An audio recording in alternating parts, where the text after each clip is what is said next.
بسم اللہ الرحمن الرحیم والصلاة والسلام علی رسولہ الکریم وعلی آلہ وصحبہ اجمعین۔ اللہ تبارک و تعالی نے اپنے فضل و کرم سے ہمیں ایک ایسا ملک دیا ہے جس کی بنیاد لا الہ الا اللہ پر ہے کہ 47 میں بچے بچے کی زبان پر تھا پاکستان کا مطلب کیا، اور نعرے لگتے تھے لا الہ الا اللہ۔ اس لحاظ سے ان سارے 1439 ہجری ہے، اس سارے عرصے میں 2 ریاستیں ایسی ہیں جو اسلام کے بنیاد پر وجود میں آئیں، ایک مدینہ منورہ کی ریاست اور ایک پاکستان کی ریاست، اور اس کے نام تو اللہ نے پہلے ہی آسمانوں پہ طے کر رکھے تھے، اپنے ایک بندے سے اس کو ڈیلیور کروایا۔ اس میں کسی قوم کی طرف اشارہ نہیں، ہندوستان، ہندو لوگوں کی سرزمین، ازبکستان، ازبک لوگوں کی زمین، تاجکستان، تاجک لوگوں کی زمین، افغانستان، افغان لوگوں کی سرزمین، کرغیزستان، کرغیز قوم کی سرزمین، لیکن اس کو مشابہت ہے مدینہ طیبہ کہا جاتا ہے، مدینہ طیبہ، طیبہ پاک، مدینہ پاک شہر۔ تو اس پاکستان کا نام بھی مدینہ طیبہ سے جڑتا ہے، یا مدینہ منورہ کہتے ہیں، روشن منور شہر، مدینہ طیبہ پاکیزہ شہر۔ تو تقریباً وہی نام اس کا بھی رکھا گیا، پاک سرزمین، پاک زمین۔ تو زمین تو پاک ہی ہوتی ہے، اس پر رہنے والے اسے گندہ بھی کرتے ہیں اور پاک بھی رکھتے ہیں۔ 14 اگست آتا ہے تو جی چاہتا ہے کچھ باتیں اپنی قوم کے ساتھ شیئر کروں۔ پھر اس میں ایک اور جو میرے رب کا تخلیقی فیصلہ تھا کہ اسے 27 رمضان المبارک شب قدر میں اللہ تعالیٰ نے اس کو وجود بخشا۔ رمضان میں اس کو وجود ملا، پھر رمضان میں شب قدر 27 میں اس کو وجود ملا، پھر اس کا نام اتنا خوبصورت رکھا گیا، پھر اسے کلمے کی بنیاد پہ اللہ تعالیٰ نے ہمیں دیا، پھر اس میں 4 موسم رکھے، پہاڑ بھی ہیں، میدان بھی ہیں، صحرا بھی ہیں، دریا بھی ہیں، جنگل بھی ہیں، سردی بھی ہے، گرمی بھی ہے، خزاں بھی ہے، بہار بھی ہے، زرعی زمین لاکھوں کروڑوں ایکڑ ہے، میٹھا پانی ہے، کڑوا پانی ہے، سمندر لگتا ہے۔ فَبِأَيِّ آلَاءِ رَبِّكُمَا تُكَذِّبَانِ، کون سی ایسی نعمت ہے جو اللہ نے اس ملک کو نہیں عطا فرمائی۔ ہمارا بلوچستان زمینی ذخیروں سے بھرا پڑا ہے، اگر اس ملک میں قحط آیا ہے تو وہ بس صفات کا آیا ہے، یہ نہیں کہ میرے ملک میں اچھائی نہیں، اللہ کا شکر ہے، بہت اللہ کے نیک بندے میرے دیس میں آباد ہیں، اس طرح ہمیں مایوس نہیں ہونا چاہیے، لیکن برائی غالب ہے جو تو نظر آ رہا ہے۔ تو اس دن کے حوالے سے میں صرف ایک حدیث بیان کرنا چاہتا ہوں۔ اگر ہم اس ملک کو پاک بنانا چاہتے ہیں اور پاکستان کو ایک عزت دلانا چاہتے ہیں، ہم ایٹمی طاقت اللہ نے ہمیں بنایا، واحد اسلامی سلطنت ایٹمی طاقت ہے، لیکن عزت نہیں ملی، نہ عالمی سطح پر نہ علاقائی سطح پر، کہ عزت دینے والا اللہ ہے، وَتُعِزُّ مَن تَشَاءُ، اور ذلیل کرنے والا اللہ ہے، وَتُذِلُّ مَن تَشَاءُ۔ تو عزت دینے کے اور ذلت سے بچانے کے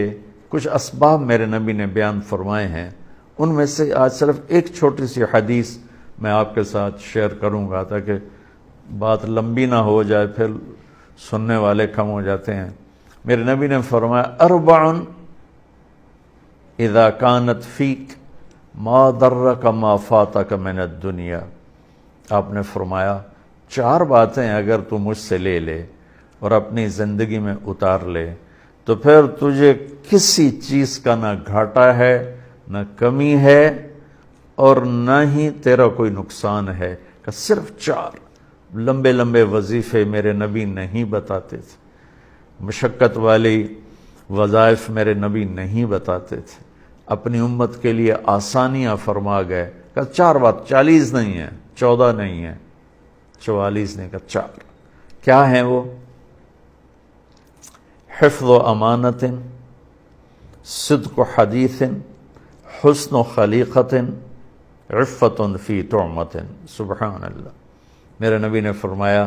گویا یوں میں یوں کہوں کہ میری پاکستان کی قوم سے، جس میں بہت سی قومیں آباد ہیں اور ہر صفات کے لوگ اس میں موجود ہیں، عورتیں بھی، مرد بھی، بڑے بھی، بوڑھے بھی، بالدار بھی، فقیر بھی، میرے نبی نے فرمایا 4 باتیں مجھ سے لے لو۔ حفظ و امانہ، زندگی میں کبھی کسی کو دھوکہ نہیں دینا۔ دیانت داری، دیانت داری وہ زیور ہے جو پرانا نہیں ہوتا ہے، جس کا رنگ پھیکا نہیں پڑتا ہے، جس کی قیمت میں کسی دور میں کمی نہیں آتی ہے۔ دوسرا ارشاد فرمایا صدق و حدیث، کہ ہمیشہ سچ بولنا ہے، کبھی جھوٹ نہیں بولنا، ہمیشہ سچ بولنا ہے، کبھی جھوٹ نہیں بولنا ہے۔ ان 2 کی وضاحت کے لیے ایک اور حدیث سناؤں۔ میرے نبی نے فرمایا میرا امتی ہر گناہ کر سکتا ہے، 2 نہیں کر سکتا، ایک جھوٹ کبھی نہیں بولے گا، ایک دھوکہ کبھی نہیں دے گا۔ ایک جھوٹ کبھی نہیں بولے گا، ایک دھوکہ کبھی نہیں دے گا۔ تو میرے نبی نے فرمایا 4 باتیں، ان میں سے 2 کون سی ہیں؟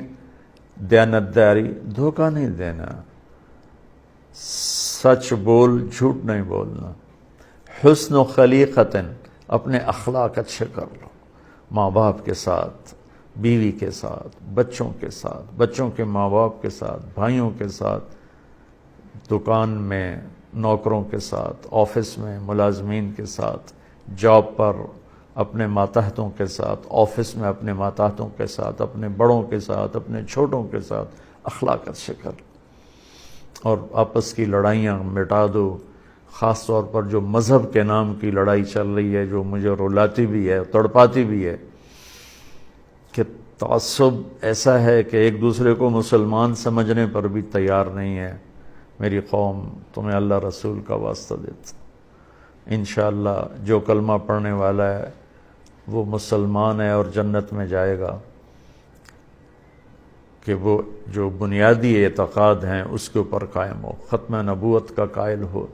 توحید و رسالت، جو 5 باتیں ہیں، کلمہ، نماز، روزہ، حج، زکوٰۃ، اللہ پر ایمان، فرشتوں پر، کتابوں پر، تقدیر پر، موت کے بعد کی زندگی پر، ختم نبوت پر، سب کو گلے لگانا سیکھو، سب سے محبت کرنا سیکھو، سب کے ساتھ اچھے اخلاق برتو، ایک دوسرے سے مصافحہ نہیں کرتے۔ تو میرا تیسری بات میرے نبی کی ہے، اپنے اخلاق اچھے کر لو۔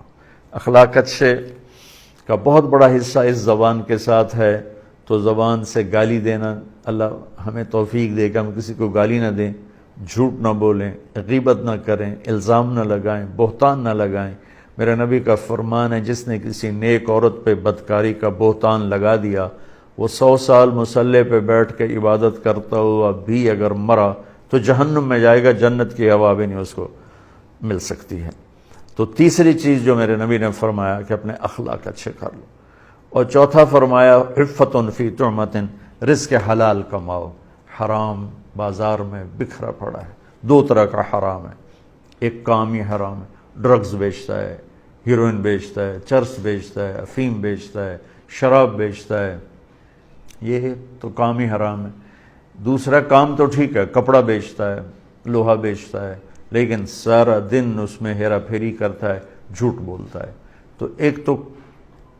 ایک کی مثال تو پیشاب کی ہو تو پاک ہو ہی نہیں سکتا، دوسرے کی مثال دودھ کی ہے جس میں چند قطرے پیشاب کے گر گئے، تو دودھ تو پاک تھا، پیشاب کے قطروں کی وجہ سے وہ ناپاک ہو گیا۔ تو میری تیسری میرے نبی کی بات ہے، چوتھی میرے نبی کی آخری بات ہے، رزق حلال کماؤ۔ میرے نبی کا فرمان من امسا کالن بعمل یدہ امسا مغفورا لہ، مسلم شریف کی روایت ہے، جو صبح سے شام تک اپنے بچوں کے لیے روٹی کماتا ہے، حلال روٹی میں تھک جاتا ہے تو اس کے اس دن کے سارے گناہ معاف ہو جاتے ہیں۔ اور سعد بن معاذ آپ کے پاس بیٹھے تھے، آپ کی نظر ان کے ہاتھوں پر پڑی تو وہ سخت تھے، تو آپ نے پوچھا سعد تیرے ہاتھوں کو یہ کیا ہوا ہے؟ تو انہوں نے عرض کی یا رسول اللہ میں اپنے بچوں کے لیے روٹی کماتا ہوں، خود کام کرتا ہوں، محنت مزدوری کا دہاڑی دار، تو میرے ہاتھ سخت ہو گئے ہیں۔ اپنے باغ میں کام کرتے تھے تو آپ نے ان کا ہاتھ ایسے پکڑ کے ایسے بوسہ لیا اور ارشاد فرمایا بچوں کو حلال کھلاتے ہوئے جو ہاتھ ایسا ہو جائے گا اس پر جہنم کی آگ حرام ہو جائے گی۔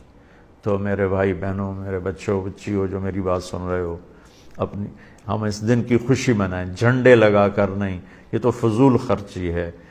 جی جھنڈے بنانے پر، جھنڈیوں بنانے پر پیسہ لگانے کے بجائے اتنا پیسہ کسی غریب کا علاج کروا دیں، کسی غریب کی بیٹی کی شادی کروا دیں، کسی مصیبت زدہ کی مصیبت میں کام آ جائیں، کسی مقروض کا قرضہ ادا کروا دیں،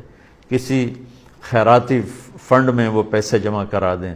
ہم یہ پیسہ ضائع نہ کریں، برباد نہ کریں۔